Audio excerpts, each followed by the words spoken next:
You're listening to Ireland's Aviation Podcast.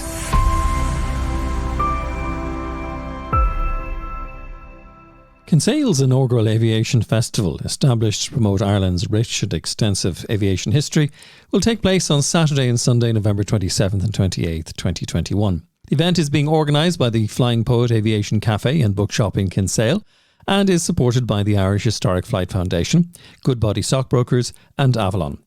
Well, during the week, I spoke to one of the organisers, Gill. Joe, thank you for joining us on Squawk 7000. A really interesting event taking place in November in Kinsale. Tell us more. So this is an initiative that was started with Paolo, who I think you've interviewed before in the Flying Poet Café and Bookshop. He and I had a conversation about how we could promote something that would discuss and advocate, if you'd like, on behalf of the history of aviation in Ireland and its role in the development of commercial aviation particularly. And I think a number of other people agree that there's a kind of a rich history of initiative and technological advances over the last 100 years in which Ireland has been heavily involved. And out of that, we thought it would be a good idea to organise a gathering of people who are interested in that subject, and we came up with the idea of an aviation festival, which sounds probably a bit more grandiose than what it actually is.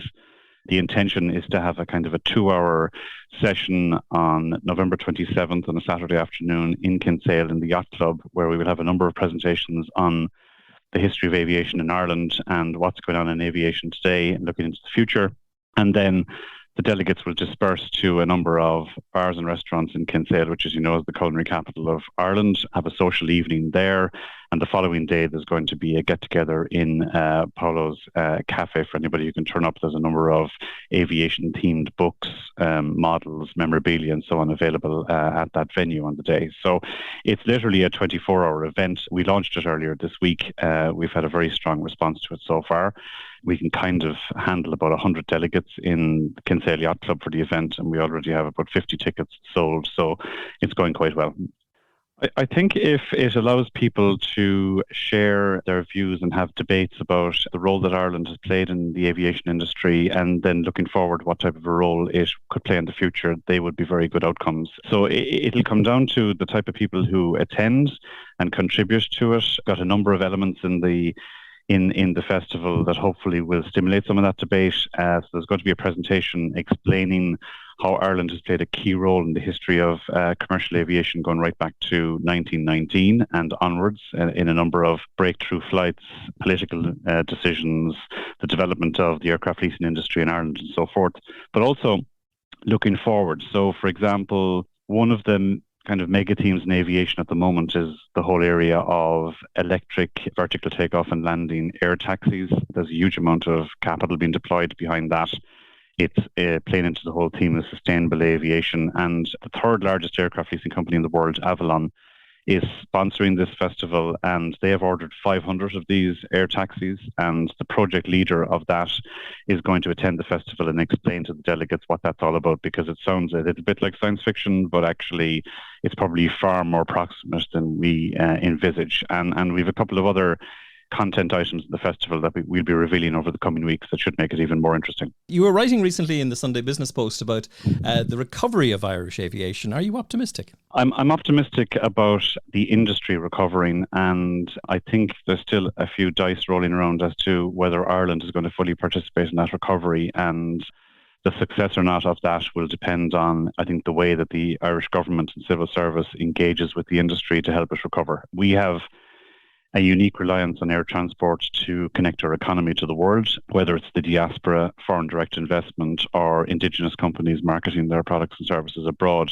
We don't have the luxury of rail systems or road systems that landlocked countries and large countries have. We have to use air travel. And in the COVID crisis, air travel was kind of put on the back burner in a very serious way. It collapsed around the world, but in Ireland it collapsed in a particular way. And we saw that the two major carriers, Aer Lingus and Ryanair, took an enormous amount of capacity out of the country.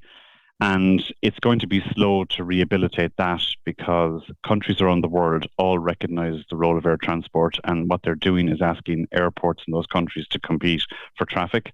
So they're putting in front of airlines a whole range of incentives and supports to try and get them to go there first in the recovery.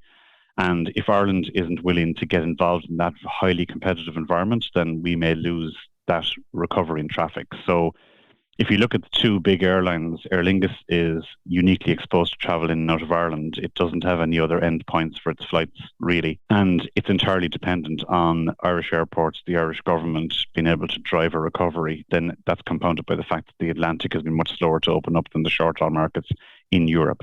Ryanair is different in that it's pan-European. It's able to deploy aircraft quickly to a myriad of bases. It's already been doing that. There is some chink of light in that they made a big announcement in Cork last week, opening up a whole series of new routes. That's because Cork Airport was able to extend its subsidy program from June 2022 to October 2022. So it captures the key summer trading season. And as a result, Ryanair is reopening its base in full in Cork. I think they're very keen to do the same in Dublin, but so far Dublin Airport hasn't been able to offer that subsidy package beyond June 22. And then Aer Lingus is slowly rebuilding its network. And, you know, if you took away COVID, you would say that Aer Lingus would be planning a major expansion out of Ireland, because the second runway at Dublin Airport, as you probably know, is now built. It isn't opened and won't be for at least another year because of various regulatory and planning situations. But Aer Lingus were planning pre-COVID to use their A321LRs to open up a whole bunch of relatively thin routes in North America that could take a narrow body aircraft like that, whereas the A330s struggle to fill some of those markets. It's interesting, Joe. We're talking about, you know, the Kinsale Aviation Festival, and aviation generates a great deal of passion and emotions for people. People love aviation. But I'm also thinking about what's happened over the last 19, 20 months or so. The business world has been able to strip the emotions out of it and have been quite strategic in what they're doing. Absolutely. And they've had to do that in order to protect their own businesses, right? So, I mean, there's a couple of things swirling around aviation related to COVID and not related to COVID that are posing challenges for commercial airlines. One of them is that COVID has shown corporates around the world, and including in Ireland, and we've seen this in our business, that senior executives can operate using the Zoom and Team platforms to communicate with their people and with their customers incredibly efficiently. Now, there's a view that they can only do that for a certain period of time, but I suspect that as the Zoom and Team technology itself evolves, it's going to become even more easy for senior executives to communicate with each other, with their people, with their customers, with their suppliers. So that kind of degrades a little bit the advantages of flying around the world to meet your people or meet your customers or meet your suppliers. And then the second thing that's coming down the track very quickly is the sustainability debate is now front and center in every corporate boardroom. So even in our company, we have our management team debating whether really it makes sense to fly to London just for a day's business. Why are you doing that? Why are you going to the west coast of America just for 2 days? If you want to go for a week, fine. If you want to go for a number of days in London, fine. But are we really doing a lot in terms of the sustainability debate by doing that much travel? So those two features, if you like. On top of that, there's huge cost efficiency after being achieved by using Teams and Zoom rather than actually physically traveling around. So for airlines, the business cabin is a big challenge in terms of bringing it back up, and they're going to have to be very innovative, and they're certainly going to have to accelerate their transition to all new aircraft where they can prove factually that their emissions are much, much reduced. And I would argue strongly that the entire industry, including Boeing and Airbus, are far less ambitious than they need to be about getting to zero emission flying much faster than they're talking about at the moment. Like if you listen to some of the narrative, it's all about 2050 is when they're going to hit it. And yet, if you go back to, say, 1960, the Americans decided to go to the moon. They went there in 10 years. They had computer power that was less than what a teenager would have on his or her mobile phone today.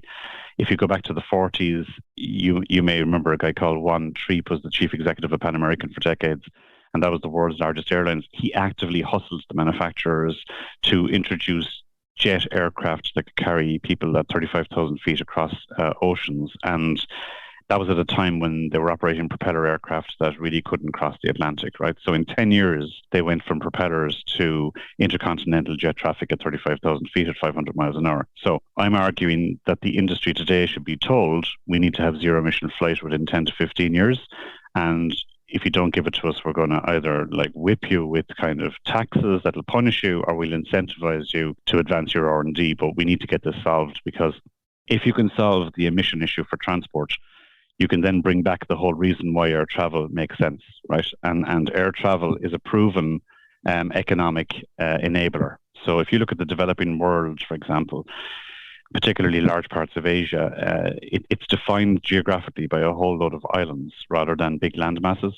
And rail and road will just take forever to sort the transport for those economies, whereas air travel does it instantly, right? So if you look at places like Indonesia and further afield, you'll find that air travel with modern airliners can open those economies up and bring incomes up in a major way. And that's been proven around the world for decades.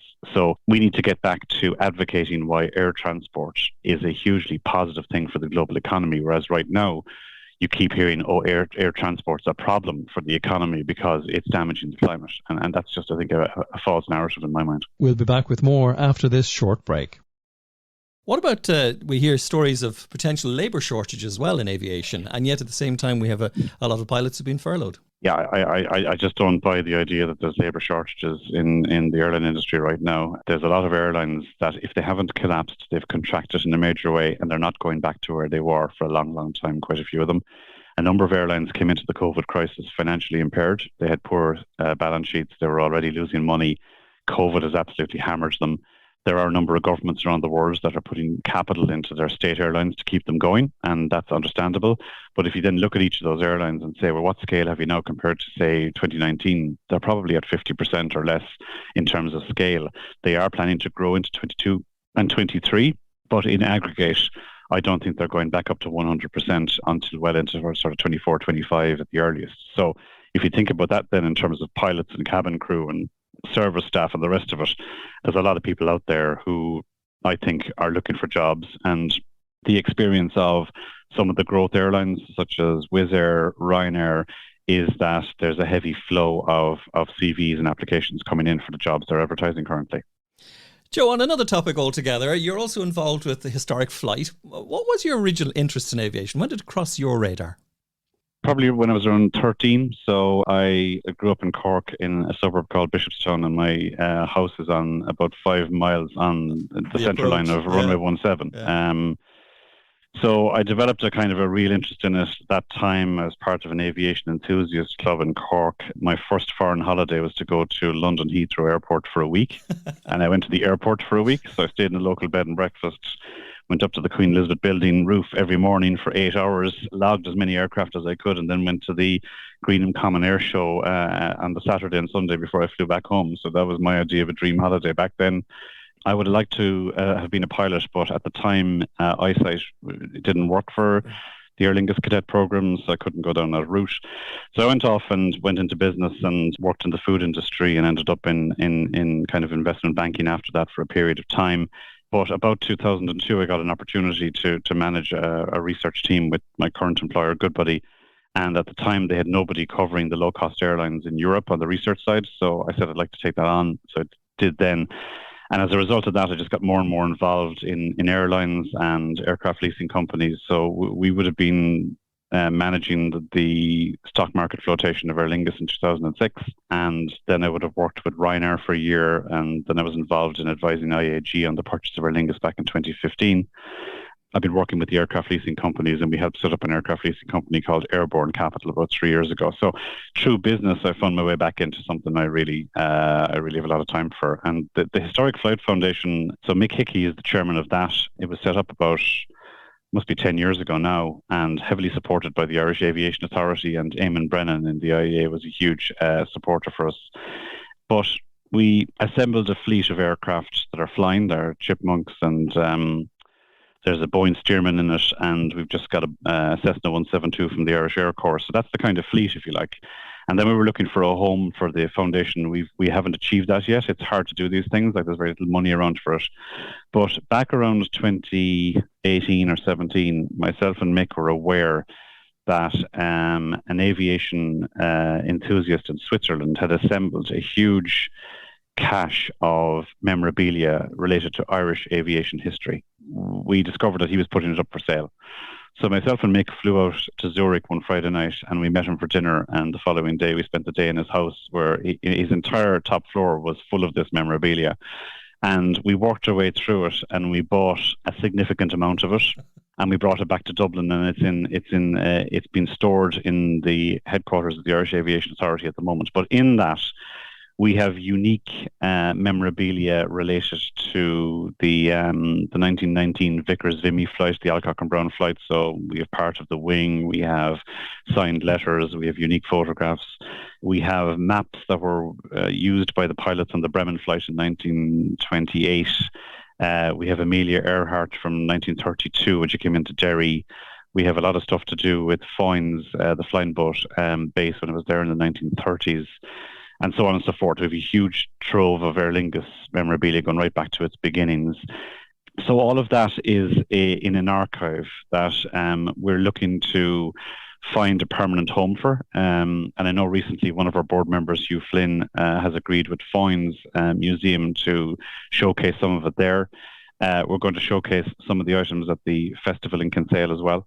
And we're planning to do a photographic archive of the whole lot and put it on the website of the Irish Historic Flight Foundation sometime over the next number of months. So longer term, we're kind of a charity as a structure. So we're in a non-profit organisation.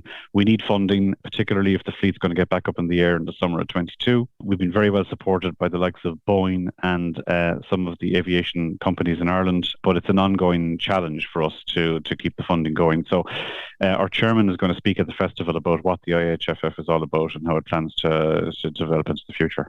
We look forward to visiting you and indeed finding out more about that. Final question, do you still look up if an unusual aeroplane flies overhead?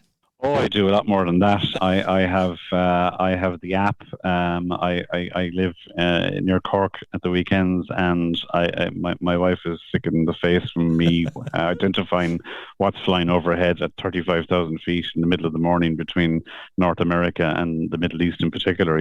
So I've got I have an unhealthy obsession with aviation, I'd say, Michael. Well, it's done you well so far. I suppose the other thing, of course, with any aviation enthusiast is they normally have a bucket list of aircraft that they'd either like to fly in or certainly see. I'm guessing you might have one or two still on the list. I mean, I didn't get to fly Concorde, which is something I regret. It would have cost me a bloody fortune, but I'd like to have done it. I've been on a Boeing Stearman. That was really good. Not particularly. I suppose one of the highlights was before 9/11, I got into the cockpit of an Aer Lingus A330 out of New York, which was a real thrill. And we came across that night in a fairly turbulent environment. And it was interesting. Being in the cockpit was like being in the cockpit of a rally car, right? So you felt in complete control of the turbulence, whereas when you're in the cabin, you're completely, I find, disorientated anyway. It's just a totally different perspective. But I'm interested in 747s. The A380 is probably the one I haven't been in that I want to get into, yeah. Well, Joe, thank you for joining us on Squawk 7000. The event is happening Saturday, November 27th. You can find more information on flyingireland.com, and we look forward to finding out what happens on that particular weekend. Joe, thank you. That'd be great.